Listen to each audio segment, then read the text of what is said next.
Nous savons que plus nos armes sont efficaces, plus elles sont précises, plus elles sont puissantes, moins nous subissons de pertes.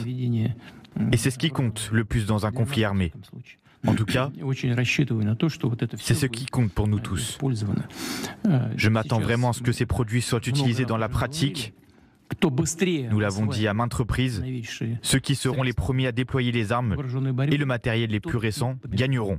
Nous devons avoir une longueur d'avance. Nous avons tout ce qu'il faut pour cela et nous avons déployé des efforts considérables ces dernières années. Mais nous devons maintenant doubler ou tripler nos efforts. Alors pardon, il était un peu long, en fait on voulait couper le début, mais c'est la fin qui est important évidemment. Il faut qu'on triple nos efforts, il faut inventer, et celui qui sera le plus moderne gagnera la guerre. Marc Chassilian, et question très simple, réponse je sais pas, sans doute un peu moins. Est-ce qu'il a raison? Est-ce que c'est une réalité? Est-ce que ce sont effectivement les armes modernes, les plus modernes, qui font gagner la guerre? Bonsoir à tous. Alors, ça y contribue fortement, évidemment, mais on sait maintenant, depuis que cette guerre a démarré, qu'il y a bien d'autres facteurs de succès dans une guerre, en particulier le moral et la résilience. Hein, voilà. Mais oui, effectivement, la technologie des armes, elle est absolument fondamentale, et clairement, M. Poutine peut aller faire son marché du côté de Pékin, parce qu'aujourd'hui, factuellement, la Chine est totalement souveraine dans tous les domaines de l'armement, qu'il soit terrestre, naval ou aérospatial. Ah oui. Et dans certaines technologies, les Chinois sont même très en pointe, ce qui inquiète d'ailleurs beaucoup les Américains, en particulier dans le domaine des missiles hypervéloces, de l'utilisation de l'intelligence artificielle sur le champ de bataille pour tout un tas d'usages que je ne vais pas développer parce que ce serait un peu long, mais effectivement, de la même façon que les Chinois ont inventé la poudre il y a pratiquement 1000 ans, l'intelligence artificielle est une technologie qui est susceptible de faire basculer un certain nombre de conflits, tout simplement parce que ça va augmenter considérablement l'efficacité des armes par différents moyens tels que le renseignement, la reconnaissance de cibles, la capacité de faire voler plusieurs centaines, voire même plusieurs milliers de drones en même temps et de manière coordonnée, chacun ayant sa cible. Donc imaginez par exemple que les lignes ukrainiennes soient noyées sous des essaims de drones pilotés par intelligence artificielle. Ils pourront absolument pas du tout faire face à ce genre de menaces, et aujourd'hui ils n'ont pas les armes pour les contrer. Donc M. Poutine peut aller en Chine chercher beaucoup de choses. Il peut aller chercher des matières premières, très important. La Chine est le premier fabricant de terres rares au monde.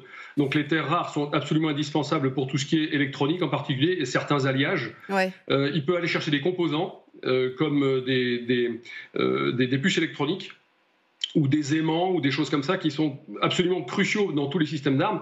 Et puis il peut aller chercher des systèmes d'armes complets. Donc là on pense aux drones, on pense aux munitions, on pense à toute une gamme de missiles par exemple, ou de systèmes de guerre électronique. Et il peut aller chercher des ingénieurs aussi peut-être, tout simplement.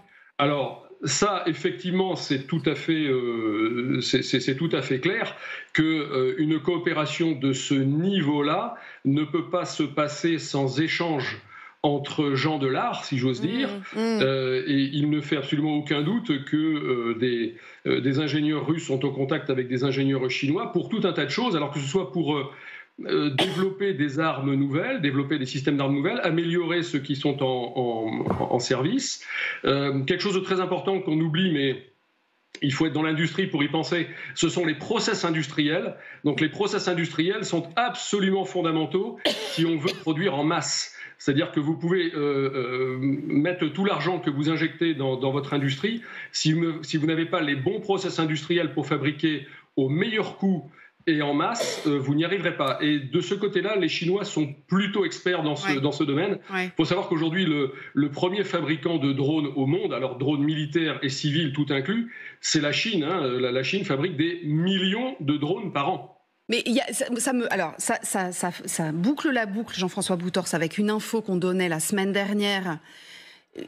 Une prise de parole de Vladimir Poutine qui était intéressante à analyser, mais alors là, quand on la remet dans le contexte, ça commence à faire sacrément peur. Poutine est en conférence avec des chefs d'entreprise et il dit aux chefs d'entreprise on va manquer de cadres. On va manquer de cadres en Russie, on n'a plus assez, alors on sait que certains ingénieurs sont partis, etc. Des cadres dirigeants, on va en manquer. Moi, forcément, je pense à ça quand j'entends Marc Chassilian nous dire, vous savez, il va falloir effectivement développer ces technologies-là, qui sont des technologies qui peuvent être mixtes, hein, donc en fait, pas de problème pour les Chinois. Voilà, tout ça, ça fait partie de l'avenir militaire, si j'ose dire. D'abord, c'est déjà commencé, puisqu'ils ont fait des énormes progrès sur les drones, sur les brouillages, etc. On l'a vu tout au long de l'année. Ça fait très peur quand même. Non, mais excusez-moi, il faut rester un tout petit peu calme. D'abord parce que, contrairement à ce que j'ai entendu tout à l'heure, c'est pas M. Belousov qui va faire ça. M. Belousov, c'est un économiste assez soviétique et assez traditionnel. Et en plus, il n'a pas beaucoup de poids, M. Belousov, contrairement à la mise en scène. M. Belousov, il n'est même pas vice-premier ministre. D'accord. Celui qui compte de ce côté-là, c'est quelqu'un qui s'appelle Denis Mantourov, qui a été nommé premier vice-premier ministre, qui est chargé de la production et du commerce. Voilà. Et le fils Patrouchev, il est vice-premier ministre aussi, non ?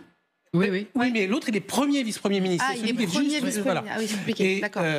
Et par ailleurs, tout ce qui est en scène, là, ce qu'on nous a raconté très justement sur les purges au sein de l'armée, c'est pas Belousov qui les a démarrés. Parce que c'est pas en 2 jours qu'on invente ça. C'est Shoigu et Patrouchev qui ont mis ça, et Poutine en premier lieu, et le FSB qui ont préparé ça. Donc, Monsieur Belousov, c'est celui qui met ça en scène, met ça en œuvre, mais pas plus que ça. C'est la partie immergée de l'iceberg, en fait. Ce qui est très intéressant, c'est qu'il le fait pourquoi ? Parce que vous avez vu qu'on n'a pas ce que l'on appelait avant un savok, un type il a l'air très gentil comme ça, il a l'air léger, ça n'a pas l'air d'un méchant costaud, etc. Voilà, il n'a pas l'air non plus d'être le type qui se goberge à boire du champagne et aller dans les boîtes. Donc il a l'air très normal. Et il parle aux Russes, il dit on va s'occuper des blessés, on va s'occuper, etc. Et on va éradiquer aussi ceux qui s'en mettent plein la poche dans l'armée. Donc il assure une forme de consentement à la suite. Il fait croire que on va plus. Une des premières déclarations qu'il a faites, c'était de dire oui, on va économiser nos soldats. Mon œil. En fait, il fait une belle vitrine, quoi. Il fait une vitrine.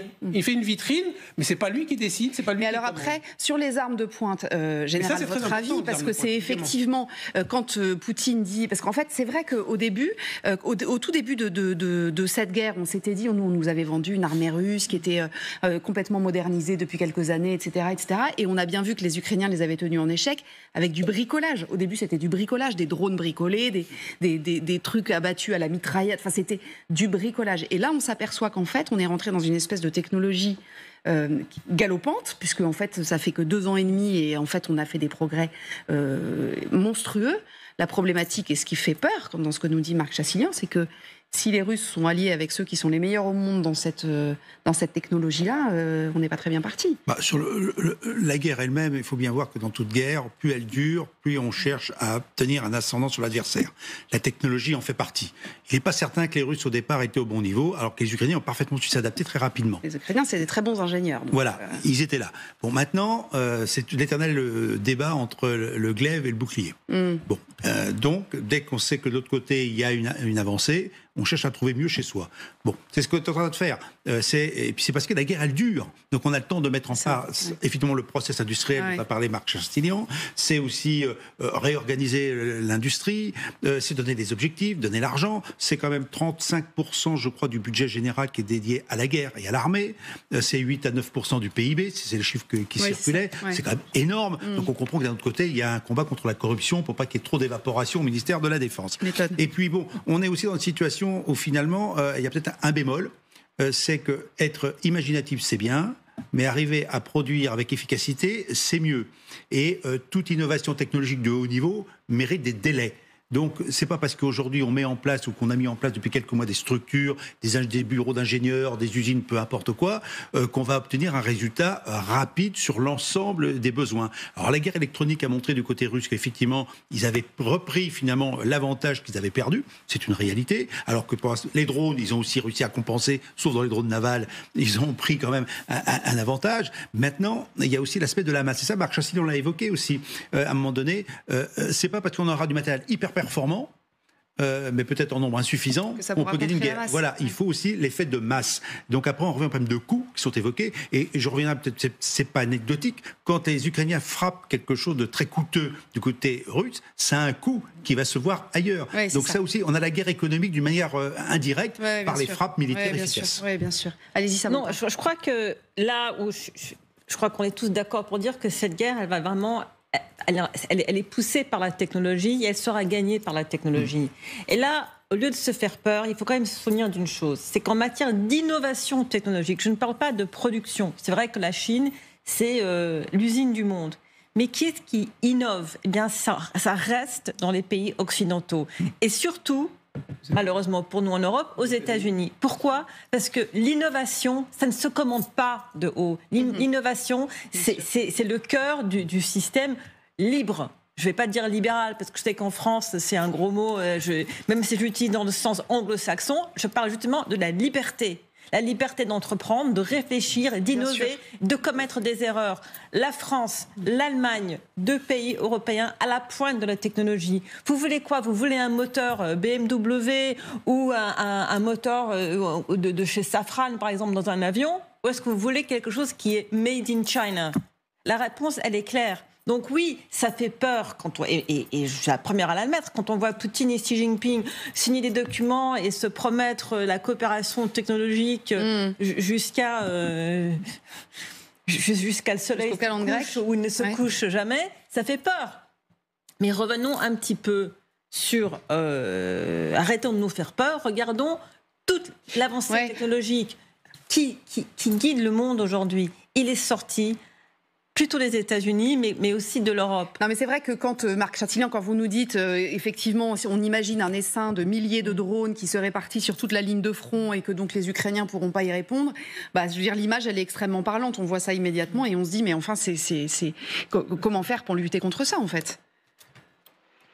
Alors, oui, enfin, ce qui a été dit tout à l'heure est effectivement très juste. Hein, c'est l'éternel duel entre le glaive et le bouclier. Alors, je voudrais quand même apporter une petite touche quand même sur l'innovation chinoise. La Chine a connu une grande période, on va dire, de ces 25 dernières années, où elle a copié, ou on va dire qu'elle s'est très très fortement inspirée des réalisations occidentales, ça c'est tout à fait vrai, et en particulier américaines.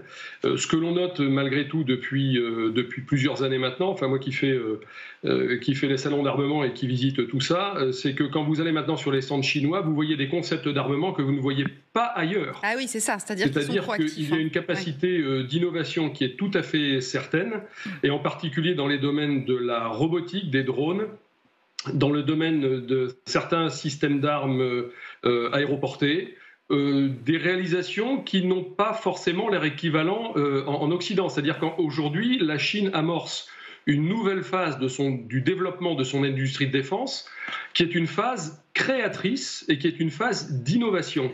Voilà, ce qui effectivement ne s'était pas passé au cours des 25 précédentes années, où elle était plutôt copieuse, on va dire ça comme ça, de manière un peu vulgaire. Et là, c'est justement ce qui inquiète pas mal les gens du Pentagone, et c'est qui pourrait créer un certain nombre de surprises stratégiques si un jour, par malheur, il devait y avoir un conflit, par exemple, dans le Pacifique. Donc, je pense que les Russes sont aussi allés chercher du côté de la Chine des idées nouvelles et des technologies de pointe, avec l'espoir que ces technologies permettront justement de prendre le dessus sur les technologies occidentales qui sont aujourd'hui en service dans l'armée ukrainienne. Et l'autre aspect qui est très important pour les Chinois, c'est justement d'avoir un champ de tir gratuit, pardonnez-moi l'expression, qui s'appelle l'Ukraine, et qui justement leur permettra de tester ces technologies dans les mains des Russes pour pouvoir ensuite faire leur propre évaluation de l'efficacité de ces technologies dans l'hypothèse d'un conflit avec les États-Unis. Il faut savoir qu'aujourd'hui, l'Ukraine, c'est un terrain de jeu pour tout le monde. Oui, c'est ce que j'allais dire. C'est le cas aussi pour les Occidentaux, sans aucun doute. Ces dernières innovations pour voir un peu ce que ça donne. Et c'est une évaluation sur le champ de bataille en direct. Et ça vaut de l'or.